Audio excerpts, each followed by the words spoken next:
여자백과 연구 2에 해당하는 내용입니다. 지난 시간에 그 인과 예의의 계략적인 관계 얘기를 했고요. 그 예문에서 이제 요 예문을 같이 봤었죠. 이 글자가 작게 보이는데 여러분들은 어떻게 잘 보여요? 책으로 보시면 되죠? 네. 네.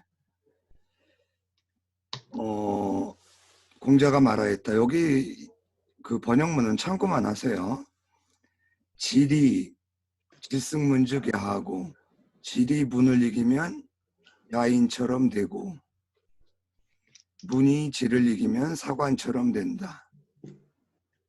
그래서 문과 질이 빈빈 잘 어우러진 뒤에야 군자이다.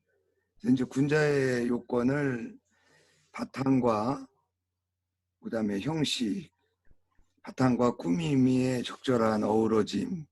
그래서 우리가 인과 예의 관계로 보면 인이 바탕이면 얘는 꾸밈이고 형식이다. 그래서 이런 관계로 봤다는 거죠. 그건 지난 시간에 했던 거고요. 그다음에 5번 이제 인과 예의 관계에 있어서 인이 중요하다, 예가 중요하다 이런 논쟁이 있는데 이건 역시 서양철학적인 관점이에요. 우리 인간의 도덕성과 그 내재적인 그 기초와 실천성에서 어느 것이 더 우세하냐. 다른 말로 말하면 우리가 교육에 있어서도 그렇잖아요.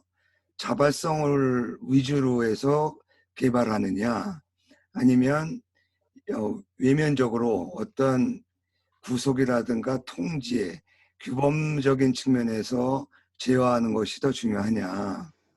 사실 우리가 뭐 교육이라고 해도 이제 자녀 교육을 보더라도 그렇잖아요. 아무것도 모르는 아이한테 자발성을 기대한다. 이거는 현실적으로는 좀 어렵죠. 물론 뭐 그렇게 해도 고대 원시사에 있어서는 어느 정도 가능한 측면이 없지 않아 있었을 거라는 생각이 들어요. 그러나 어린아이들을 아유 언젠가 알아서 하겠지. 저는 이 얘기할 때마다 생각이 나는 예가 있어요. 그 어머니들이 되게 그 지금이야 뭐 별 문제가 아니지만 옛날에는 왜 핫팬티 처음 나왔을 때 사회적으로 굉장히 문제가 많았었잖아요. 선생님 핫팬티라고 아시나? 네? 여러분들은 음소거를 하지 마세요. 네. 네.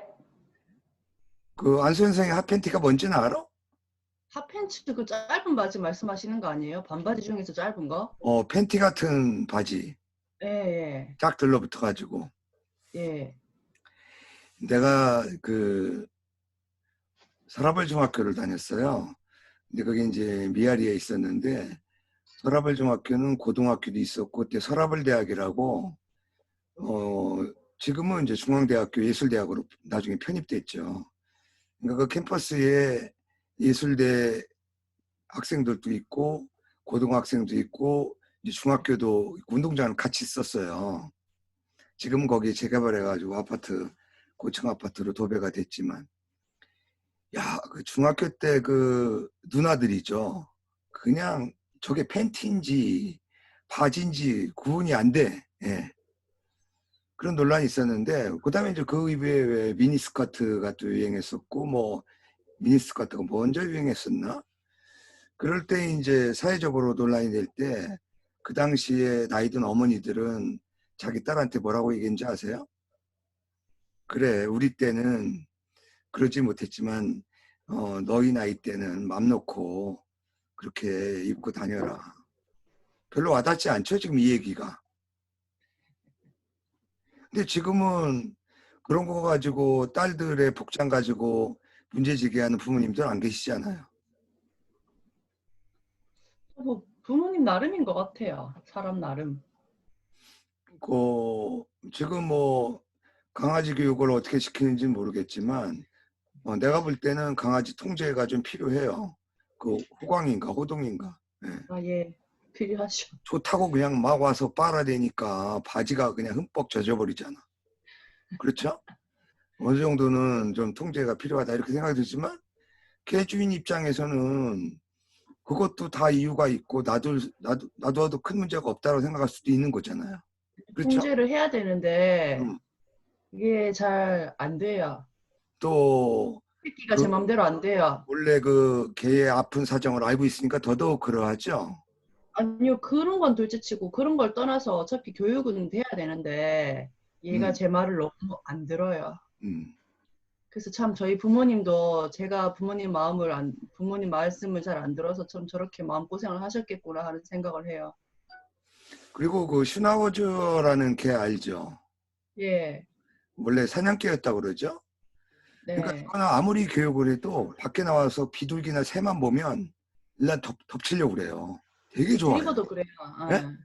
리트리버도 그래요. 어, 개들이 원래 새를 보면 흥분을 잘해요. 움직이는 동물들을 보면 막 쫓아가서 잡으려고 하는 게 본능이에요. 어.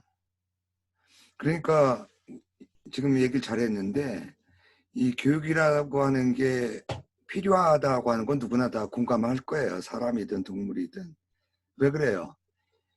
무리를 지어서 살려고 그러면 본능대로 살 수는 없거든요. 예를 들어서 사람과 개 본능대로 오면 사람도 꽝꽝 물 거 아니에요.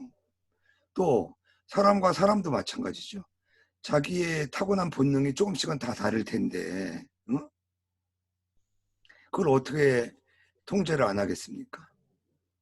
그래서 우리가 자발성과 이 통제, 규율성이라는 문제가 사실은 그렇게 간단하게 얘기할 문제는 아니죠. 우리가 뭐 다음 주부터 볼 맹자와 순자의 핵심적인 포인트가 그거예요. 맹자는 어디까지나 자발성의 기초에서 가족 질서와 사회 질서, 나아가 국가 질서가 유지될 수 있다라고 보는 게 맹자의 신념이고요.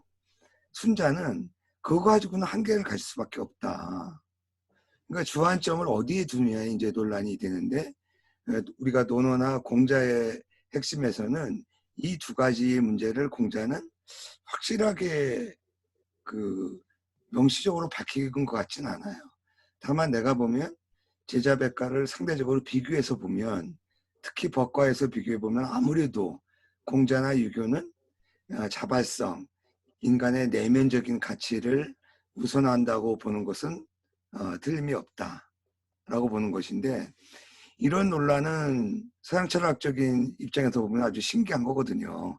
이런 논란은 서양에서 보면 칸트 이후 근대 철학 이후에서 이게 많이 야기됐던 문제인데 동양에서는 2500년 전에 벌써부터 이러한 논쟁이 있었다라는 게 상당히 신기하기 때문에 나름대로 논어를 이렇게 인이 근본이다, 얘가 근본이다라는 논쟁으로 나누어서 거기에 이제 부합되는 자료를 제시해서 관점을 풀어나가는 겁니다. 요 페이지는 안 선생님이 먼저 읽으시죠. 인이 근본이다. 논어 8일 3장에서 공자는 얘보다 인이 우선이라고 말한다. 공자가 말했다. 사람이 일하지 않으면 얘는 무엇에 쓰겠는가? 사람이 일하지 않으면 음악은 무엇에 쓰겠는가? 음악에는 두 가지 차원이 있는데 하나는 연주이고 다른 하나는 그 바탕에 깔린 감정이다. 비유하자면 예의 실천도 수행 방식과 감정 표현 모두를 포함한다. 만약 적절한 인간의 정서를 동반하지 않으면 예도 음악도 아무런 의미가 없다. 이 구절과 다른 여러 구절에서 이는 예를 실천하는 가장 윤리적이고 근본적인 동기다. 8일 26장에서 공자는 기계적인 수행이 얼마나 무익한지 잘 요약하고 있다. 공자가 말했다. 높은 자리에 있으면서 관대하지 못하고 예를 행하되 공경할 줄 모르고 상례를 치르며 슬퍼하지 않는다면 내가 무엇으로 그 사람을 보겠는가? 예, 서양의 예. 여기까지 먼저 보시죠. 이 번역은 마음에 안 드는데 어쨌든 내가 직역은 다 해주겠습니다. 이것도 마찬가지죠. 인이 하면 사람으로서 예. 이건 뭐 이렇게밖에 번역이 안 돼요. 사람으로서 사람답지 못하다면 불이 나다면 그러니까 인이 전제되지 않는다면 형식으로서 예를 어떻게 하겠느냐. 그러니까 여기서는 확실히 명시적으로 인과 예의 관계에서 보면 바탕을 우선하고 있는 건 분명하죠. 예. 마찬가지로 악도 마찬가지죠. 그러니까 얘가 분별의 형식이라고 하면 악은 뭐라고 그랬어요? 소화. 예, 화합의 형식이라고 그랬죠. 악도 마찬가지죠. 저는 이 악이라고 하는 거를 할 때마다 그 만 24시간을 행군하고 부대로 들어올 때 그 군인 가족들이 떡이라든가 막 군악대까지 출동해서 음악을 연주해요. 울컥합니다. 막 발바닥 까지고 그 양 허벅지가 막 벗겨지는 경우가 있거든요. 피부 약한 사람들은. 그래서 이제 24시간 행군할 때 보통 약간 피부 약한 사람들은 집에서 스타킹을 보내달라고 그래가지고 여성 팬티 스타킹을 입어요. 그러면 군복하고 피부 마찰이 줄어들잖아요. 그런 극한 경험을 이제 여러 번 하다 보면 익숙해지긴 하는데 요즘은 뭐 우리 얘기 들어보니까 60kg? 예. 그러니까 뭐 요즘 세대에 맞게끔 행군의 길이를 줄인 거죠. 그 당시에도 득전사 같은 데는 200km를 쉬지 않고 한다고 그랬었어요. 물론 뭐 1시간마다 10분씩 쉬긴 합니다만. 그러니까 인간의 한계를 이제 느끼게 되는 거죠. 근데 만 하루를 자유 시간을 줘요. 보초병 빼놓고는. 그리고 이제 뭐 여러 가지 뭐 그 부대에 따라서는 이제 막걸리도 술도 어느 정도 먹게끔 해주고 그러니까 예에서 우리가 노자에서도 나오지만 상례와 굴례라는 용어는 노자에서 나온대잖아요. 그러니까 형식으로서 얘가 가장 강조되는 게 전쟁이나 굴례예요. 근데 굴례가 강조되는 만큼 어때요? 군대에서 그런 경직성, 상하 계통성 강조하기만 하다 보면 사람들이 못 견디거든요. 그걸 조화롭게 하는 악이 반드시 필요하다는 거죠. 근데 여기에서 우리가 유교는 실패한 것 같아요. 특히 이제 지난번에도 나왔지만 뭐 꼰대끼라든가 뭐 우리 때는 안 그랬다. 이런 형식적인 분별만 강조하거든요. 예. 그렇지 않고 이런 측면, 계층 간의 상호 이해하려고 하는 노력, 그렇죠? 보듬어 주려고 하는, 이해하려고 하는 뭐 여러 가지 측면이 있겠죠. 뭐 제가 기껏 한다는 게 저는 뭐 한 달에 한 번씩 한지붕 세 가족이 돌아가면서 회식비를 낸다. 돈을 조금씩이라도 버니까. 근데 아무래도 이건 제 탓인 것 같아요. 저는 그 소주 한두 잔이나 들어가면 얼굴 표정이 부드러워지거든요. 지금은 좀 얼굴이 경직돼 있죠? 그래서 저한테 무리한 요구를 할 필요가 있을 때는 소주 한두 잔을 꼭 먹인 다음에 얘기를 하세요.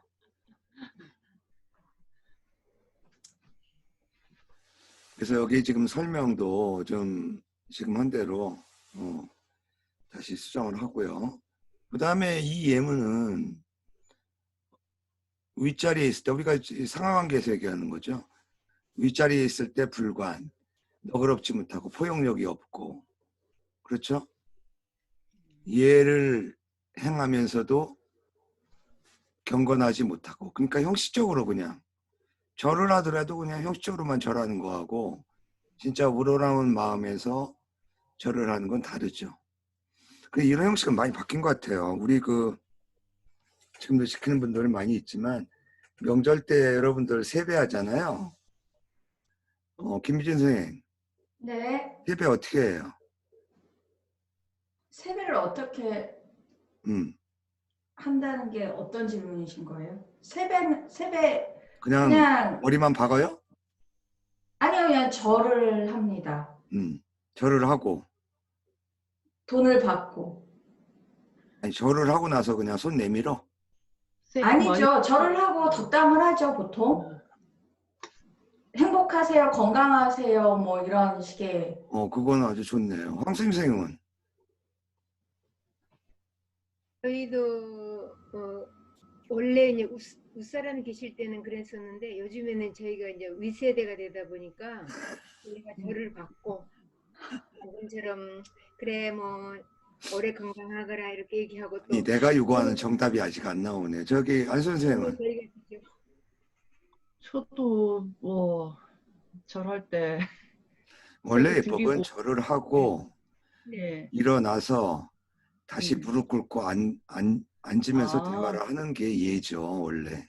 예, 그렇게 그죠? 그렇게 앉으면 하죠. 하러 갔을 때도 요즘에야 뭐냐 묵념하고 꽃을 바치는 주문이 많은데 저는 뭐 대부분의 경우 그 절을 하는 경우가 많고요. 그다음에 이제 상주들하고도 맞절하고 그다음에 이제 꿇어 앉아서 뭐 얼마나 애통하시냐 뭐 이렇게 하고 예, 간단하게 이제 대화를 하는데 이제 그런 데서 이제 경건함이 이제 느껴지는 거죠. 예.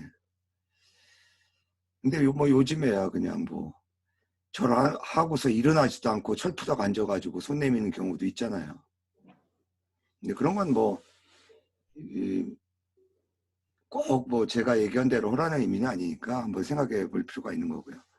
그 다음에 임상, 상에 임해서 슬퍼하지 않는다면 슬픔이 여기서 경건함이나 슬픔이 뭐예요? 인의 표현이잖아요.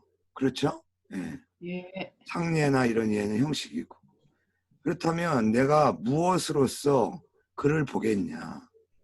그러니까 형식적인 예나 형식적인 장례를 행하는 사람은 내가 그 사람을 평가할 만한 다른 게 없다. 이런 거 보면 확실히 그 예악보다는 그 바탕이 되는 인을 그 공자는 중시했다라는 걸 우리가 확인할 수 있는 것이죠.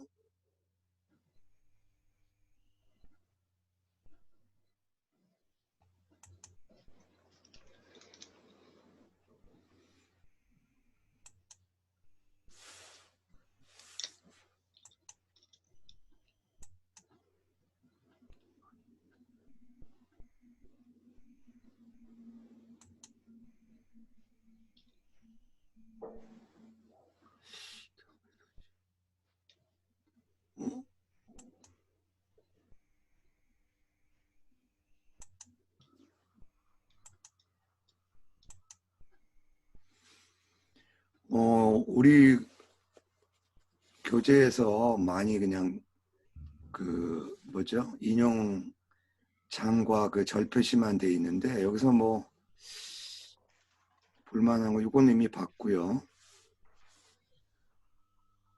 글자가 크니까 좀 보기 좋네.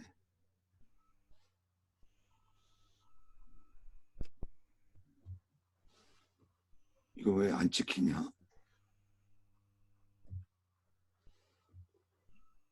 좀 굵네.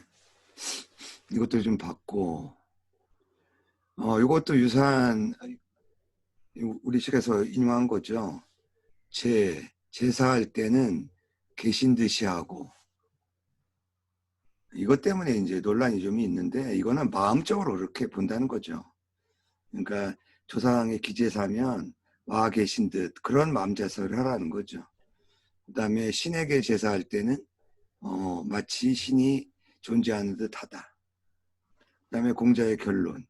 내가 제사에 참여하지 않으면 제사를 하지 않은 것과 같다. 그러니까 대행 제사. 뭐 부득이하면 대신 제사할 수밖에 없죠. 뭐 특히 요새 바쁜 세상에 부모님 제사라고 해서 모든 형제가 참여하기 어려운 경우가 많잖아요. 예. 그 다음에 요예도 지금 했던 거고요.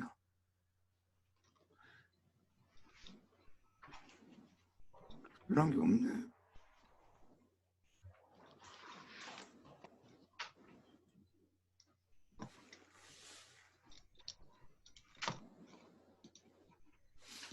요 얘기도 한번 그 바탕과 형식에서 보죠. 역시 자로답죠. 자로가 말하기를 군자는 용기를 숭상합니까? 왜 선생님이 자꾸 나보고 너 인마 너무 나서지 말고 물불 안 가리냐 이렇게 이제 욕하니까 공자한테 약간 좀 뭐라 그럴까요? 그 저항성적인 질문이라고 할 수 있죠. 공자가 그걸 벌써 알아듣잖아요. 공자가 말하기를 군자는 의로서 최고를 삼는다. 그러니까 단순히 용기만을 내세우는 게 아니라 용기의 전제가 되는 기준이 있어야 된다는 거죠. 예. 정의를 표준으로 해서 용기를 내세워야 된다. 그래서 군자와 소인을 이렇게 대비시키죠. 군자는 용기가 있으면 군자가 용기가 있으나 의가 없다면 자로를 지적하는 거죠. 군자가 용기가 있으면서 의라고 하는 정의의 표준이 없다면 어지러울 것이고, 소인이 용기를 지니면서 의가 없다면 도둑이 될 것이다. 여기서 이제 군자 소인 개념은 어떤 측면일 것 같아요? 덕이 있고 없고? 위정자와 백성이라는 의미가 더 낫지 않겠어요? 위정자가 윗사람이 그냥 용기만 있고 멋대로 그냥 정책을 실행해버리면 사회가 어지럽게 될 것이고, 백성들이 용기가 있고 정의감이 없으면 도둑질할 것이다. 그 다음에 이 대목도 여러 번 나온 거지만 유자왈 기위이냐, 그 사람됨이 효성스럽고 공손하면서, 공손할 제자라고 그랬죠. 윗사람 범하기를 좋아하는 사람은 드물며 범상, 불호범상, 윗사람 범하기를 좋아하지 않으면서 난을 일으키기를 좋아하는, 이 작자는 일으킬 기자하고들 통한다고 그랬죠. 은 아직까지 없었다. 군자는 근본의 힘을 쓰니, 바탕이죠. 근본이 섬으로써 방법이 생기는 것이다. 이 근본이 선다라는 거 뭐예요? 인이라고 하는, 다시 말해 여기서는 효제죠. 그래서 효제라고 하는 것은, 그것은 인을 행하는 근본이구나. 이 공자의 결론이죠.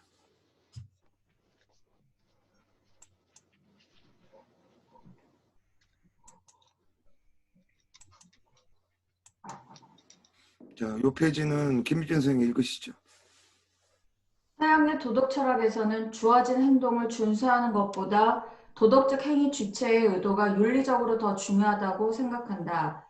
아마도 이런 점에 영향을 받은 몇몇 현대 유학자들은 도덕적 행위 주체의 내적 상태인 인을 강조하는 이런 입장을 선호하는 듯하다. 드웨이밍은 이런 견해의 제안자로서 주목할 만하다. 그는 인간의 행복에 대한 헌신이 유교 윤리의 기초라고 주장한다. 따라서 역사적, 사회적 요인에 따라 좌우되는 행동 규범 때문에 인이 무시되어서는 안 된다. 그는 현대 중국 작가이자 비평가인 루신의 논평을 인용한다. 명청 시기에 많은 과부들이 자살을 하면서 그 행위가 정조의 예를 따른 것임을 보여주기를 원했다. 이러한 어리석음에 대한 견해 중에서 이런 행태를 사람을 잡아먹는 예라고 표현한 루시는 꽤 합당하다. 드웨이밍은 이니 예의 잘못된 점을 고칠 수 있다고 보았다. 예의 실천이 더 이상 사람들에게 받아들여지지 않거나 혹은 해를 입히는 경우 이니 인간에 대한 헌신을 지탱하는 역할을 한다. 이는 근본이기 때문에 더 높은 지위의 개념으로 불린다. 내적 도덕성으로서 이는 외부에서 주어진 예의 작동에 좌우되지 않는다.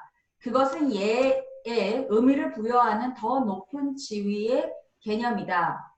달리 말하면 이는 예의 실천을 평가하는 범주를 제공한다.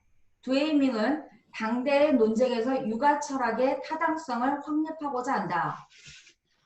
그러나 내적 도덕성으로서 인을 이해하는 그의 입장은 신중하게 검토할 필요가 있다.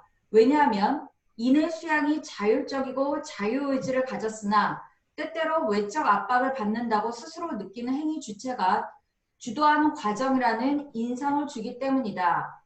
또한 내적인 것에 무게를 두는 것은 유가적 자아를 심리학적으로 고찰하게 한다.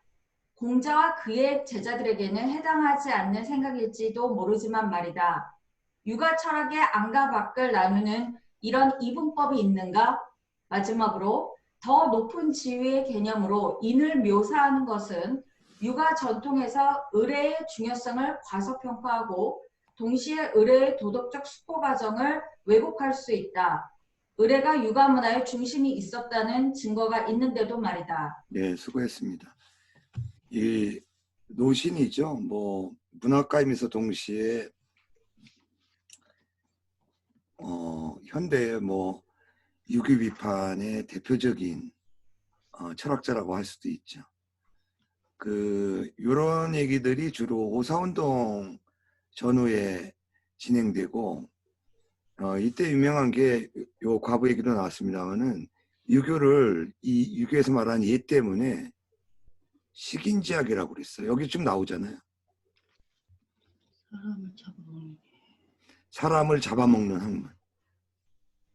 그러니까 얘가 너무 형식화되고 실제로 한대 이후에 삼강에 의해서 아니 과부들이 무슨 죄가 있어요. 근데 실제로는 이게 명청 이전에도 한대에도 여자의 무조건적인 정절을 강조해가지고 우리나라 고려 조선주에서도 연려문, 정절, 그다음에 그 마을에 그 정절문을 조정해서 하수하잖아요. 우리 사극 같은 데서 보면 뭐 하룻밤에 청산가부가 되면은 지체 높은 가문에서는 그 과부에게 나쁜 소문이나 이런 일이 진행될까봐 여러 가지 변칙적인 행위가 진행이 되는데 뭐 얼마나 많은 과부들이 자살을 했는지는 뭐 숫자로 할 수는 없지만 정절문의 50% 이상이 가짜 날짜로 됐다라고 보는 게 사학계 옛날에 그 어떤 논문에서 제가 본 적 있어요. 그러면 지체 높은 집에서 이 자기 딸들을 어떻게 하느냐?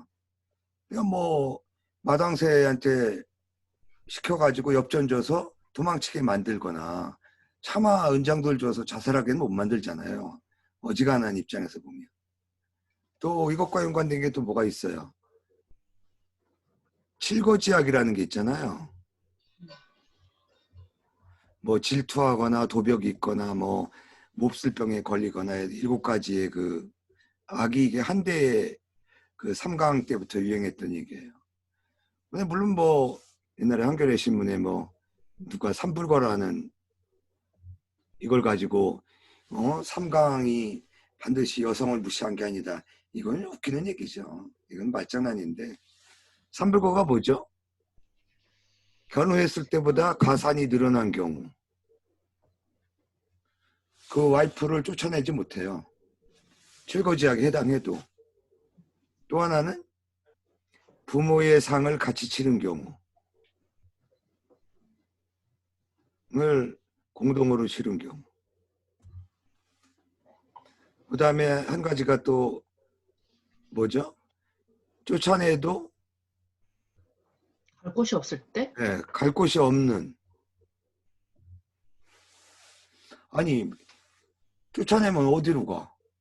친정은 문 안 열어주는데. 그러니까 이게 두 가지가 다 사실은 이대로 다 적용되기도 어려웠고 실제로 과부에게 정절을 지키게 한다고 하는 것은 그러니까 우리나라 가부경장이 1864년인가요? 그러니까 19세기에 처음으로 과부의 개혼을 공식적으로 인정합니다. 그러니까 이 이전은 그렇다 해서 과부가 개가를 안 했겠어요? 비공식적으로 다 하죠. 여러 가지 방법으로. 그러니까 1895년 아닌가요? 1895년이지 1895년이지 싶은데. 스마트폰으로 빨리 찾아봐. 94년이나 95년일 거예요. 뭘 걸 건데? 글쎄요. 가보경장 찾아봐. 1894년입니다. 99 9자만 바꾸면 되는데. 94년. 네. 아니 말씀은 90이라고 하신 것 같은데요? 아니에요. 내가 잘못 알았어요. 저는 뭐 여기 거짓말 안 합니다. 그러니까 결국은 실제로 우리 그 한나라 때의 기본적으로 삼강의 본질이 뭐예요? 우리 진나라가 단명한 이유를 알잖아요. 그러니까 처음으로 겪어보지 못한 중국 통일제국을 진나라는 아직 다스릴 만한 준비를 갖추지 못했어요. 그러니까 한비자의 법과 이론이라는 건 뭐예요? 군주 1인의 권력만 강화하면 통일제국을 유지할 수 있을 거라는 그런 안목에서 벗어나지 못했던 거죠. 근데 오히려 권력에 집중이 되다 보니까 이 권력이 집중되는 정치학적으로 보면요. 권력이 집중될 때 가장 큰 문제가 뭔지 아세요? 우리 그 박정희를 보듯이 권력이 집중되면 개인에게 집중이 되는 권력은 없어요. 측근들에게 분산돼서 더 탈법을 강화하는 거. 그거는 권력자하고 상관이 없어요. 그러니까 박정희라는 이름으로 주변에서 행해지는 일들 무수하게 많은 거죠. 그 박정희가 보통 일주일에 한두 번씩 궁정동에서 저기 뭐예요 탤런트나 여자들을 불러서 밤에 놀았대는데 그걸 뭐라고 그러죠? 그거를 여자를 간택해서 계속 바꿔주는 채용사. 예. 그러니까 박정희도 처음에 한두 번은 모르고 따르다가 그게 이제 재밌거든. 예. 그러니까 같이 부패하는 거예요. 그래서 뭐 그 당시에 중앙정보부나 경호실, 그 다음에 보안대, 응? 그냥 무소불위의 권력 아니에요. 예. 이걸 여러분들은 못 겪었죠. 저는 70년대 말 80년대 초에 대학생을 했기 때문에 제가 지금 뭐 이런 얘기하면 지금 60대 초반 다 알고 있어요. 이번에 선거 분석에서도 이 60대가 달라졌다 이런 분석이 많이 나오는데 그건 잊을 수가 없는 거예요. 학생과나 그 운동장 벤치에 동대문 경찰서, 이 종로 경찰서는 청와대 관할이라 이 종로구 이 관할은 동대문 경찰서에서 나와요. 그다음에 보안대, 뭐 예전에 뭐 기무사 다 와서 사복 입고 와가지고 하도 이제 익숙하게 학생들하고 마주치다 보니까 농담까지 해요. 야 오늘은 어디서 찔라시 뿌리고 데모할 거냐? 야 정보 있으면 주라 야 보고해야 되는데 이 정도의 시대가 70년대 말 80년대 초에 그 군부 독재 시절이에요. 지금 만약에 이렇게 됐다면 민간 사찰했다고 그래서 난리 버거지가 나지 않겠어요? 근데 이번 투표에서도 보지만 일부 극보수는 그런 향수를 갖고 있어요. 예. 그게 좋다는 거예요. 그러니 저도 나이가 60대 넘었지만 제가 스스로 보수적인 생각을 많이 하면서도 그런 향수를 가진 정치인들을 호감 있게 바라볼 수가 없는 겁니다. 뭐 많이 이번에 이제 충격을 받았을 테니까 진짜 뭐 유승민 정도 뭐 이런 사람들이 보수 기치를 내세워서 좀 뭐라 그럴까 안정적인 그런 좀 뭐라 그럴까요? 보수라고 그러면 말이죠. 막말보다는 손해 보더라도 좀 뭐라 그럴까요?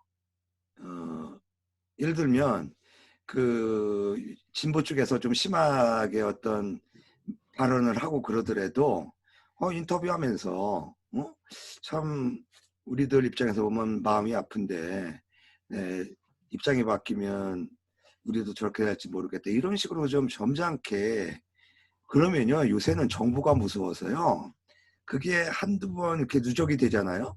제가 여러분한테 늘 얘기하는 게 뭡니까? 제 유승민 다 좋아하는 건 아니지만 평가하는 부분이 있거든요. 유승민이 몇 번이나 점잖은 얘기했겠어요. 그러나 저 같은 입장에서는 유승민이라는 정치인을 새롭게 평가하는 계기가 됐잖아요. 이 강의에서도 유승민 얘기 여러 번 하잖아요. 여러분들한테. 이번에 저 출마 안 했잖아요. 이것도 네. 나중에 장기적으로 유승민한테 도움이 될 거라고요. 그래서 이 진짜 정치 지도자들이라고 하면 요즘은 어느 순간에 한 자기 말 한마디 한 행동이 누적이 돼서 다 실시간으로 다 알려지지 않습니까? 오히려 그런 측면에 장기적으로 처신을 하는 것이 제가 볼 때는 보수 정치자들이 살 길이 아닌가. 순간순간 맞다응해서 뭐 심한 욕하고 말이죠. 이러는 것보다는. 저는 또 하나의 걱정이 뭐 얘기 나온 김에 한마디만 더 하자면 그 정의당이나 이 민주당의 일부 20대 후반, 30대 초반 아무런 기반이 없는 사람들이 청년이라는 미명하에 정치에 입문했잖아요. 분명히 1년 안에 실수 나올 거라고 생각이 들어요. 저는 반대입니다. 적어도 우리가 전통적으로 40이 부동심이잖아요. 적어도 40이 넘어서 정치라는 건 뭐예요? 기본적으로 리더 아닙니까? 예. 직장 리더는 뭐 20, 30대도 할 수 있겠죠. 학문 리더도 20, 30대 되겠죠. 그러나 이 사회를 이끌어 나가고 우리 사회의 어떤 지향성을 리드해 나갈 때는 적어도 30대까지의 경륜은 축적이 전제가 돼야 되지 않을까. 저게 생각이 나요. 일곡 선생이나 태계 선생이 공통적으로 그 상소문에 올린 얘기 중에 태계 선생의 얘기였던가요? 근데 조광조 선생의 예도 든 경우도 있고 이런 거예요. 신진사류. 요즘 말하면 20, 30대 정치인들이 했었겠죠. 태계 선생도 높이 평가해요. 그 아이디어나 영감 좋다 이거예요. 그러나 이 신진사류의 약점이 뭐냐? 제안만 하고 실행할 때 수많은 약점을 노출시킨다는 거예요. 그러니까 실행하는 이 괴리감이 어디서 와요? 경륜이라는 게 있어야 되거든요. 일정한. 아이디어만 좋다고 되겠어요? 그러니까 과학이나 실험실 뭐 이런 것들은 아이디어만 가지고도 될 수가 있겠죠. 근데 정치는 아이디어만 가지고 하다가는 시행착오를 겪게 되는데 그 시행착오는 곧바로 누구한테 피해를 줘요? 수많은 다수한테 주지 않습니까? 뭐 그런 생각이 듭니다. 제가 또 그다음에 인과의 관계에 있어서 황수님 선생은 어떤 생각이 들어요? 어떤 건 질문을 제가 정확히 그러니까 한대의 입장에서는 실질적인 얘를 강조하기 위해서 상하관계로 표출한 게 삼강이잖아요. 그건 그 시대에 유용하고 기능성을 갖고 있었어요. 그러나 지금 노신이 지적하는 것처럼 역사적으로 한대의 유교와 이해관념은 인이 전제된 것이 아니라 무조건 상하윤리만 강요되다시피 하는 것이다. 그 대표적인 게 연령문이에요. 근데 이게 오늘날에도 어느 정도 영향을 끼치다가 요즘에는 이제 역전됐죠. 감히 뭐 이제 미투 운동은 두 번째고라도 가정이나 사회에서 여성들을 보면 일단 경계해야 되는 여성들이 더 자유롭지 않습니까? 남자보다는? 아닙니다. 예? 그거는 절대 아니라고 생각합니다, 교수님. 아닌데. 어떤 유교의 예가 한대에 발생한 것은 다시 말하면 뭐예요? 간단하게 정리하면 진나라는 법으로 망한 거잖아요. 군주 1인의 그 카리스마면 된다. 법으로 망했어. 그럼 그 대안이 뭐예요? 법을 예로서 보완하겠다고 예를 강조하기 시작하면서 결국은 예가 절대적으로 강조돼 버린 게 삼강이거든요. 그러면 시대가 흐르면서 다시 법과 예외의 조화가 이루어지고 인이라는 어떤 그 바탕이 좀 바탕과 형식이 조화를 이루는 시스템이 작동해야 되는데 역사적으로 그렇게 기능하지 못했다. 그래서 이런 노신의 평가가 나오는 거죠.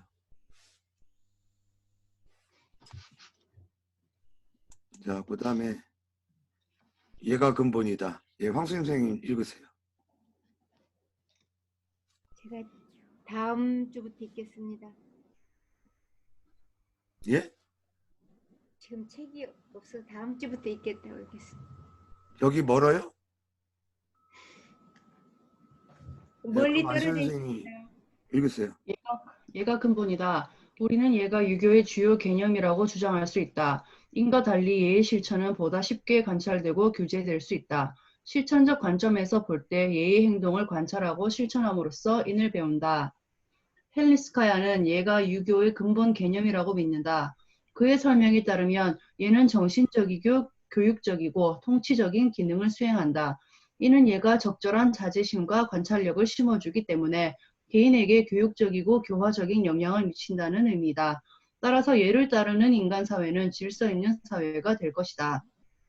그러나 스카야가 가장 중요하게 생각한 점은 얘가 인간 정신의 객관화로서 사람의 감정을 이끄는 통로라는 것이다. 그에 따르면 자기 수양 과정은 주로 사회화라는 측면에서 볼 수 있다. 공자는 그저 의식 혹은 희생 제의에서 나온 예의 의미를 교육적이고 자기 반성적인 사회화의 필수 과정 자체를 가리키는 의미로 바꾸고 일반화시켰다. 이 과정을 통해 사람들은 인간화 즉 사회화된다. 그러나 만약 얘가 유교에서 근본적인 위치를 차지한다면 육아의 자기 수양이 사회화 과정으로 축소될 수 있다는 우려가 나올 수 있다. 이는 사실 유교에 대한 공통적인 비판이다.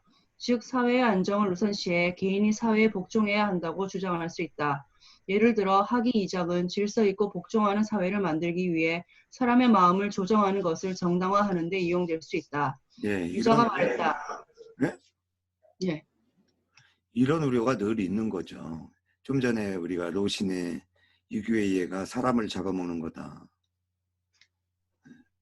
그리고 또 하나 이런 문제가 있어요. 근본적인 이유는 우리가 이제 원래는 아니었었지만 시대가 흐르면서 법은 상대적으로 뭐예요? 성문화가 되잖아요. 물론 얘도 성문화 됩니다. 의례 주례가 다 성문화가 된 거잖아요. 그런데 법의 성문화만큼 예의 성문화는 구체적이지 못해요. 그래서 보다 포괄적이에요. 그렇잖아요?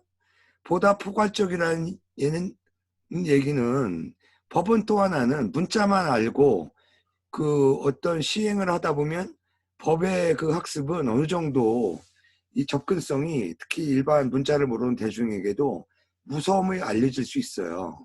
그러나 문자를 모르는 사람에게 예의 성문화나 얘가 가지고 있는 포괄성을 이해한다고 하는 것은 엄청 어려운 거거든요. 그러니까 법과 예를 우리가 상대적으로 비교해 보면 얘는 상대적으로 지식인이나 기득권에게 유리하고 오히려 기득권을 옹호하는 그런 뭐예요? 기능을 갖게 된다라는 거죠. 그러니까 이런 거 있잖아요, 어른들이. 아, 저런 싸가지 없는 놈. 아니, 너 부모님한테 이런 것도 안 배웠냐? 예. 이런 식의 질책. 안 선생님은 들어본 적 있나요? 그런 소리를 안 들으려고 노력을 하죠. 예. 참 이런 괴리감. 그러니까 얘가 다 문제가 있다라는 게 아니라 얘가 가지고 있는 상대적으로 법보다 미약한 성문화라든가 포괄적인 규정성. 예. 오늘날도 마찬가지죠. 예. 이게 이제 관습적인 측면이 얘 또 많이 함유돼 있고 관습은 아무리 해도 먼저 익숙한 사람이 기득권을 형성하잖아요. 예를 들면 우리 학과생들이 들을 때도 있겠지만 예. 이제 여기 녹화에 들어오게 되면 얼마나 조심스럽겠어요. 여러분에 비해서. 여러분 입장을 바꿔놓고 생각해 보세요. 무슨 얘기인지 알겠죠? 여기서는 어떤 분위기로 녹화를 할까 익숙하지 않잖아요. 네. 바로 이게 관습이나 얘가 가지고 있는 기득권에게 유리하다라는 하나의 예가 되는 거예요. 아시겠죠? 네. 네.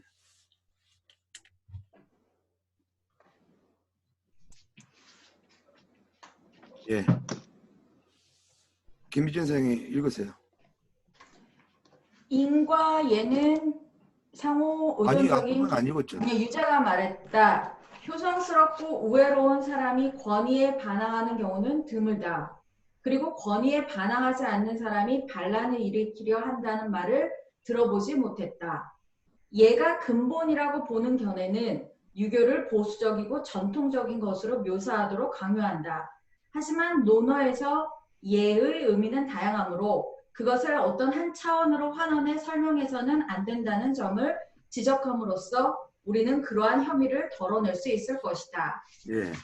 지금은 이제 어떻게 진행되는지 모르지만 그 성대 그 성균관 분묘 같은 데 보면 하여튼 한복을 곱게 차려입은 유치원생들이 그 유치원이 많아서 그런가 봐요. 거의 뭐 주말마다 그 내려가지고 아장아장 또 치마 끌린다고.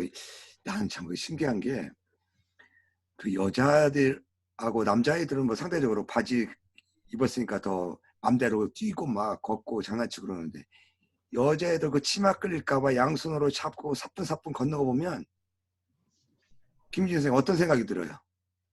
귀여워요. 황수임 선생님은? 네, 저도 귀엽습니다. 안소연 선생님은? 귀엽죠. 나랑 다르구나. 나는 눈물이 나요. 아니 저 나이에 그냥 끌고 다니는 거고, 응? 그런 거지. 저게 부모에 의해서 강요돼 가지고, 응?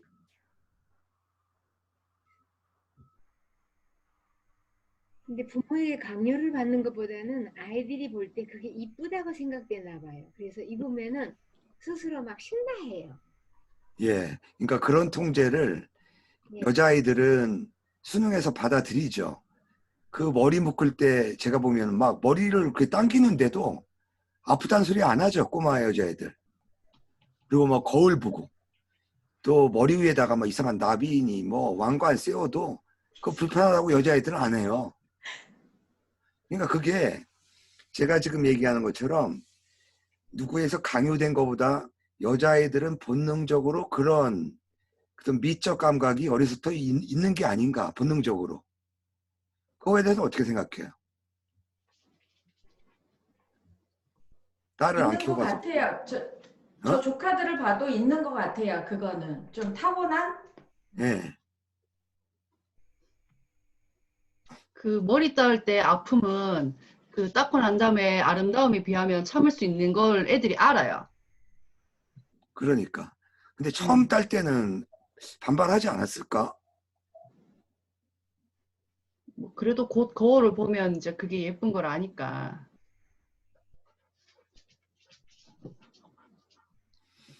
예. 그 다음에 김민재 선생님 계속 읽으세요. 인과 예는 인과 예는 상호 의존적인 개념이다. 예와 인의 관계에 대한 가장 설득력 있는 견해는 둘이 상호 의존적인 개념이라는 것이다. 이것은 각 개념이 그 자체로는 의미가 없다는 뜻이다. 이런 견해에 따르면 인은 오직 예의 실천에서만 드러난다. 인과 예의 상호 의존성에 대해서는 신광라이가 가장 명료하게 설명했다. 그는 언어 사용에 비유해서 그 상호 의존성을 설명한다. 시제 개념을 파악하는 것이 인에 해당하고 언어의 시제를 사용할 줄 아는 것이 예에 해당한다는 것이다. 이 비유는 다음과 같이 설명될 수 있다. 문법의 시제, 시제를 이해하는 것은 다양한 형식을 효과적으로 사용할 줄 아는 것이다. 시제와 관련된 문법 구조를 사용하는 것은 그 개념을 파악했다는 것이다. 파악했다는 의미다. 인과 예, 인의 중요성을 이해하는 것은 그것을 다른 사람과의 관계에서 적절하게 표현할 줄 아는 것이다. 다른 사람과의 상호 관계에서 예의를 지키는 것은 인을 파악했다는 의미이다. 신광라이는 시제의 능숙한 사용은 언어 공동체 안에서 개념을 습득하기 위한 필요 조건이자 충분 조건이라고 주장한다. 그래서 둘 중 어느 하나만 습득하라고 설득할 수 없다. 마찬가지로 사람의 감정을 이해하지 못하면서 예만 익히라고 주장할 수는 없다. 또 또한 사람과의 관계에서 감정을 적절하게 전달할 수 없으면 인한 사람이라고 주장할 수 없다. 인과 예의 관계에 대한 신광라이의 분석은 참신하고 철학적으로 납득할 만하다.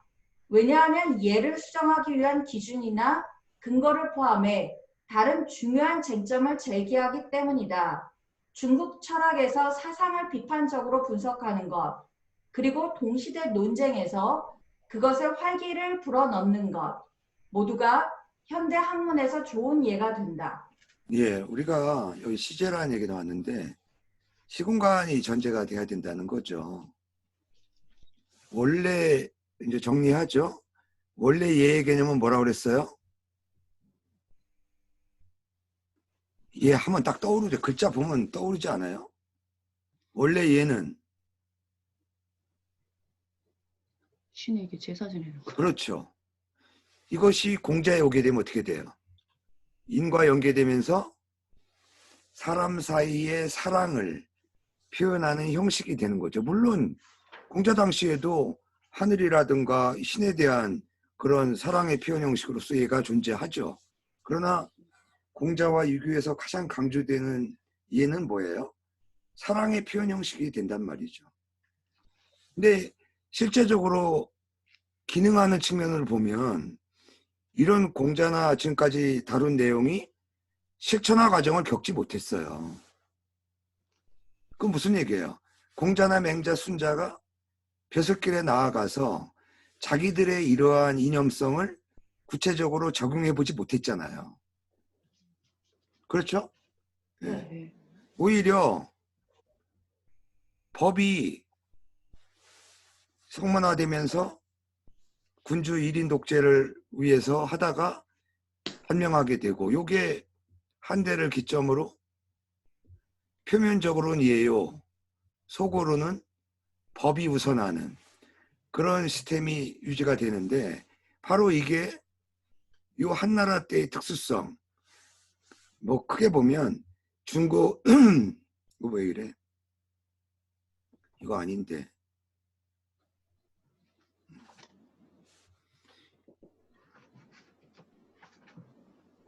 중국 이 청나라 때까지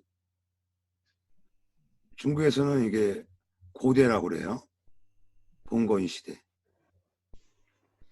쭉 이 예가 한나라 때의 예제와 법의 관계가 쭉 이어져 왔다. 정도의 차이는 있었지만 이게 우리 동아시아의 그 노신이 지적하는 유교의 예가 사람을 잡아먹는 것이라는 비평을 갖게 된다는 것이죠. 일찍이부터 그러면 오늘날은 어떻게 되냐? 다시 우리가 한대의의 이런 그런 역기능을 참조를 해서 인과 예의 상호관계를 오늘날 관점에서 기반해서 법만 가지고 살 수 없잖아요. 오늘날에도. 그렇죠? 네. 어느 정도 우리가 오늘날에 그 걸맞는 그런 형식을 다시 우리가 나름대로 관습이라든가 관행적으로 정립해 나갈 필요가 있다. 대표적으로 뭐 여러 가지 예가 있습니다만은 아마 대통령 각하라는 말이 없어진 게 DJ 때부터죠? 이거 상당히 잘 정한 것 같아요. 여러분 어떻게 생각하세요? 원래 대통령 뒤에는 님이라는 말을 안 붙인다고 저는 배웠는데요. 아니 굳이 붙이자면 아, 그건 마찬가지지. 아버지 하면 되지. 아버님 그럴 때 있잖아. 예. 그거는 원칙적인 얘기예요. 원래 그렇게 말하면 뭐 우리가 공자에다가 하면 되지. 공자님 붙이는 게 말이 안 되는 거거든요. 왜냐하면 자자가 선생님이거든요. 지난번에 황 선생님이 아니 자사 손자인 자사는 왜 자자를 안 붙입니까? 붙이는 경우 있어요. 근데 이제 어색하니까 세 글자로 하면 자자를 안 붙이는 경우가 많죠. 그러니까 그런 것도 하나의 관행이라고 할 수가 있는 겁니다.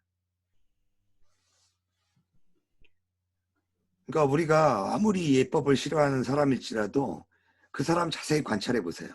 지 나름대로는 또 굉장히 자기 나름대로 고집스러운 예법이 있어요. 요즘 젊은이들 마찬가지잖아요. 전통적인 예에 대해서는 대부분 부정할지 몰라도 자기들 나름대로 가지고 있는 예법이 따로 있거든요. 그게 이제 정립이 되면 하나의 그 또 형식이 이제 기능을 하게 되는 거죠.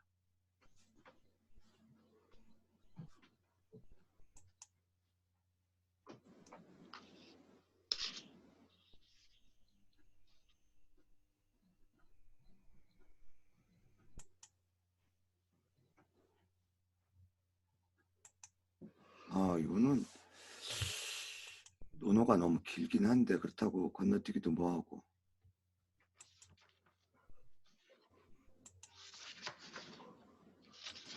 교수님, 저 질문 하나 있는데요.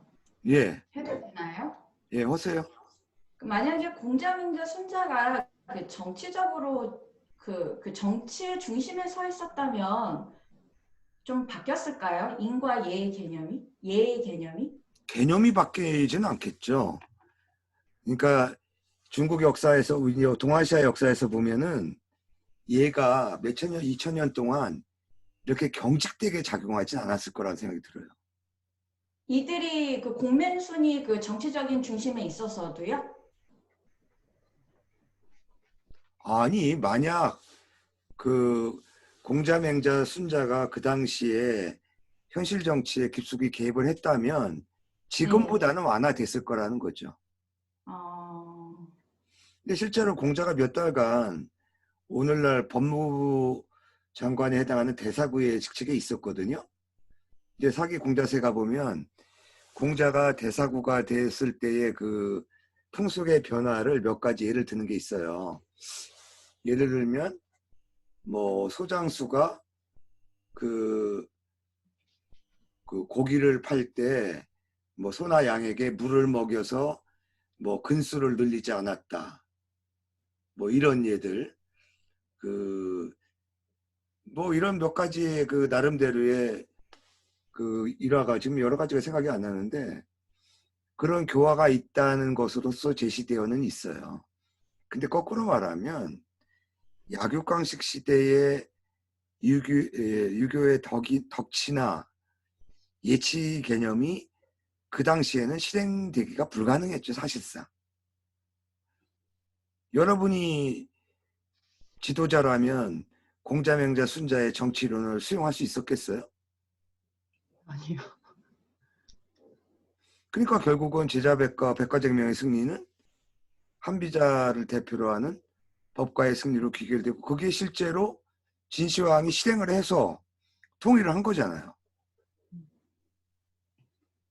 그러나 15년 만에 단명했고 그런 학습 효과 때문에 한때에는 그 천민 출신이었던 유방이지만 참모들의 건의를 받아들여서 유학자를 개무시했었거든요. 그러나 숙손통이라든가 주변의 참모들 이거 진도 못 나가겠구나. 유교의 예가 좋다라는 걸 여러 차례에 걸쳐 확인하잖아요. 유방이 가장 꺼렸던 게 뭐냐면 주변 그 동지들하고 이제 승리 후에 뭐 만찬이나 이제 술을 먹다 보면 어떻게 돼요? 어깨동무하고 춤추고 그러니까 은근히 이제 기분 나빠지는 거죠. 예. 자기가 황제인데 그때 파고든 게 유학자들이에요. 요게 조의라는 겁니다. 조의. 조정에서의 예법. 그래서 가장 먼저 만든 게 뭐예요? 잔치를 베풀 때 황제가 앉는 자리, 신하가 앉는 자리를 딱 이렇게 구분한 거예요. 그 다음에 요 사이에는 경계병, 요즘 말하면 이제 경호병을 두는 거죠. 그냥 딱 한번 해보니까 유방이 이게 기가 막힌 거예요. 맛깔나거든. 예. 그냥 어우러서 이 술 먹다 보니까 별의별 그 기분 나쁜 일이 많이 발생하는데 이게 달라지잖아요. 여러분도 아마 이런 거 느끼는 거 있을 거요. 그냥 뭐 밥 먹을 때 마구잡이 어울려서 먹는 것보다 어느 정도 질서를 지켜서 음식 먹는 거 가지고 하지 말고 아무래도 여러분도 얘라는 것이 형식이지만 경우에 따라서는 얘가 상당히 순기능을 작용할 때가 있다라는 거 느낄 때가 좀 있죠. 네. 근데 이게 역사적으로 봉건 시대에는 인보다 상대적으로 무게중심이 이쪽으로 강조되는 게 사실이죠. 그럼 어디서 증명해요? 기독권 위주의 정치 제도 아니었습니까? 동아시아 2000년이. 그렇죠. 네. 기껏해야 뭐예요? 민본이에요, 민본. 민주가 아니야. 백성이 주인이라는 식은 없어요, 동아시아에. 백성을 근본으로 본다. 누가? 주인인 군주가. 그러니까 결국 배려하는 정치는 있어도 백성이 주체가 돼서 군주를 통제하는 이런 정치 문화는 없었다. 5강에 이런 예가 많이 나올 텐데요.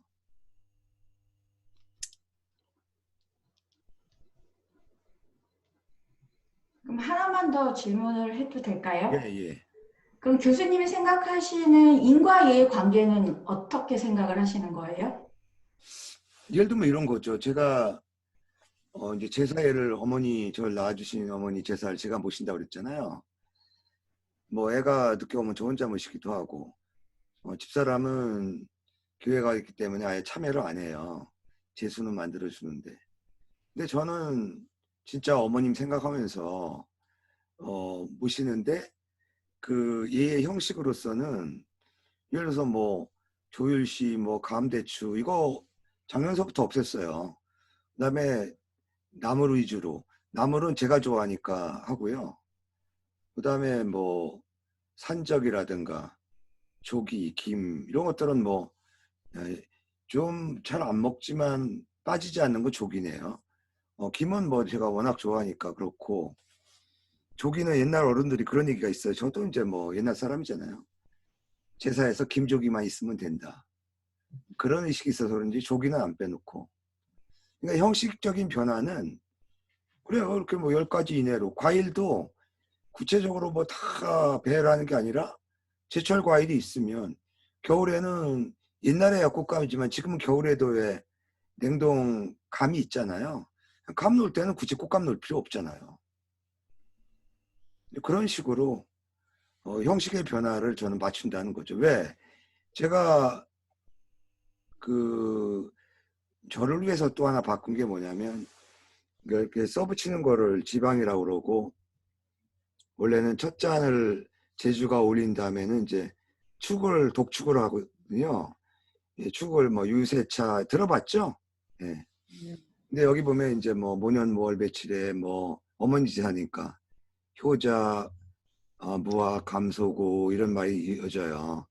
뭐 현고 학생 보고 이제 아버지도 먼저 그 지방 그대로 이제 읽고, 그다음에 현비유인, 뭐 전주이씨 이렇게 이제 하고 나서 뭐 세월이 흘러서 다시 길이 돌아왔습니다. 뭐 이것도 이제 없앴어요. 왜냐하면 이 저만 이해되고, 그래서 번역해서 읽자니 애한테 뭐 그렇고 그래서. 근데 가장 이 충문을 없앤 이유는 뭐냐면, 이게 나이가 들면서 말이죠. 제대로 못 읽겠어요. 자꾸 눈물이 나가서. 그러니까 울컥하는 거예요. 저는 이 뜻을 알고 읽잖아요. 그래서 이게 굳이 그 어머니 기제사 때마다 눈물 보이는 거는 애 교육상 뭐 그렇게 좋은 건 아닌 것 같아서. 제가 말하는 건 이거예요. 이 충문의 의미도 있고 사실 의미 있죠. 그러나 굳이 이거를 제 입장에서 고집할 필요는 없다. 그래서 내가 어머님에 대한 그리움, 얼굴도 모르지만 그런 그리움의 어떤 마음가짐에서 뭐 안 지내기보다는 그래도 기일을 지켜서 이 잔이라도 한 잔 올리는 것은 적어도 제가 생존해 있을 때는 형식적으로 제가 고집을 할 수밖에 없다. 그런 생각이 들어요. 뭐 답변이 되는지 모르겠습니다. 네, 됐습니다. 네. 그러니까 뭐 우리 남녀 관계도 마찬가지일 것 같아요. 굳이 자기 분수에 어긋나는 상황을 억지로 만들어서 표현하기보다는 자기 주어진 시공간에서 자기 깜냥해서 남자가 여자, 여자가 남자에 대해서 그 애잔한 마음을 표명하면 제가 볼 때는 뭐 적절한 사랑이지 않을까 그런 생각이 듭니다. 예. 근데 뭐 통화하다가 운다는 소리를 듣고 천리만기를 긋고 상경을 해서 위로를 해줘야만이 그게 뭐 꼭 진정한 사랑이냐? 뭐 가능하다면 그것도 진정한 형식은 될 수 있겠죠. 안 선생은 어떻게 생각해?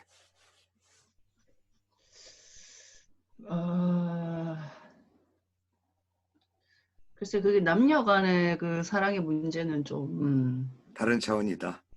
예. 그리고 사람마다 다르죠. 그렇죠? 네. 예. 아니 비방하려고 하는 건 아니에요. 교수님 그리고 저도 질문이 하나 있는데요. 네. 그 안현이 인을 물었을 때 극기복례가 인이라고 하면 네. 결국에 이 대답에서는 예 측면도 더 강조를 한 것이 아닌가라는 생각이 들더라고요. 그러니까 복례잖아요. 네.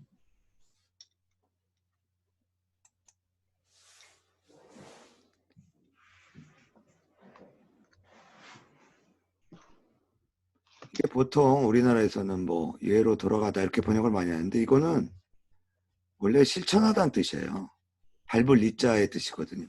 글자가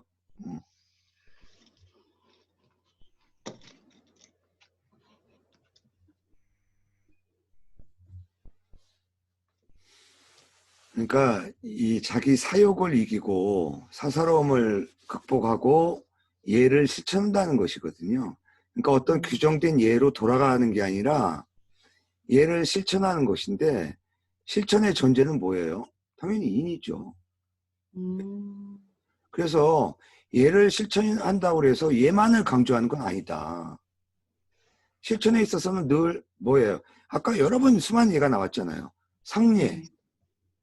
형식적으로 잘 치르는 것보다는 슬퍼하는 감정이 중요하다. 그렇잖아요. 그렇죠? 네. 네.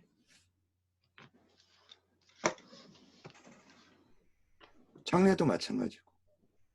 그냥 뭐 형식적으로 그 뭐 큰 상조회를 불러가지고 그 장례를 치르는 그런 마음보다는 우리가 복례라는 말 속에는 이미 이 실천 속에 인이 전제되어 있다 이렇게 봐야 되겠죠. 다만 확실히 예. 안연히 의미를 잘 이해하지 못하니까 예가 아니면 보지 말고 해서 예를 강조한 건 사실이죠. 예. 예가 아니면 듣지 말고. 또 다른 질문이 있습니까? 교수님, 이거는 좀 그러한데 여기 지금 논어에서 보면 유난히 그 제사도 있지만 그 장례식도 참 많이 언급이 되더라고요. 근데 예. 지금 현재 우리나라에서의 그 장례 문화는 네. 언제부터가 된 거예요? 지금 제가 이번에 많이 장례죠. 예? 국적이 없는 장례죠. 해방 후 우리나라 장례는 유교 장례가 아예 없어요. 그럼 지금 중국과 우리나라의 그 장례 문화가 많이 다른가요? 불교, 유교가 짬뽕된 거죠. 일본은 이제 뭐 카톨릭식 장례고. 근데 순수님의 카톨릭 장례도 아니죠. 그러니까 완전히 카톨릭, 불교, 유교 이 세 가지가 완전히 그냥 혼합돼 가지고 엄밀하임의 유교식 장례는 없어진 지 오래라고 봐야 되겠죠. 근데 제가 이번에 상주로서의 역할을 하면서 놀랬던 게 예. 왜 관은 남자가 꼭 들어야 하는 건지 그 이유가 있나요? 그런 무거우니까? 거죠. 예. 여자가 있는 집은 아무래도 절대 관을 여성보다는 남성이 힘이 세니까 그런 거죠. 그럼 여자도 들어도 되는 거네요? 남자, 여자 구분 없어요. 안 된다고 하시더라고. 그래서 남자가 어디에 없으면 안 돈을 된다고 주고 사야 된다고. 나와 있대요? 아니 상조회 관심 있으면 네. 제가 그 프로젝트로 한 상례 논문 2개 한번 읽어보세요. 그런 게, 예, 좋죠. 저 되게 그게 좀 약간 의아했거든요. 그 남녀 부분이. 구분은 없지만 관행적으로 남자가 들었다라는 건 사실이죠. 뭘 그래요. 아니, 근데 여자분은 여자가 못 들게 하더라고요. 여자가 그, 그 규정 때문에 그런 건 아니에요. 저는 제가 의례가 상내의 아주 가장 원조격인 경전이거든요. 거기에 남녀 구분 없어요. 그래서 남자가 없으면 돈을 주고 남자를 저기 해야 되더라고. 관을 그러니까 들 어느 집안이나 사람을. 당연하지. 여자를 돈 주고 사겠어요? 관들이라고? 그런가요? 그 운구라고 그러죠, 운구. 예. 그거 그럼 뭐 정체성이 없는 거네요. 저희 나라의 장례 문화는? 예? 어떤 뭐 그게 없는 거네요. 그럼 어떤 그 예, 장례 문화 딱히 자체가? 규정을 본 적이 없어요, 그런 건. 알겠습니다. 관행적으로 그렇게 시행됐다는 거겠죠. 그리고 그 당시 고대로 보세요. 궁중의 제왕의 문구 행렬할 때 여성들이 어디 감히 참여를 합니까? 그렇지 않겠어요? 그런 것들이 후대에 그대로 굳어져 버렸다 이렇게 생각하시면 되죠. 그 규정을 찾아볼 필요도 없을 것 같아요. 네. 또 있나요? 없습니다.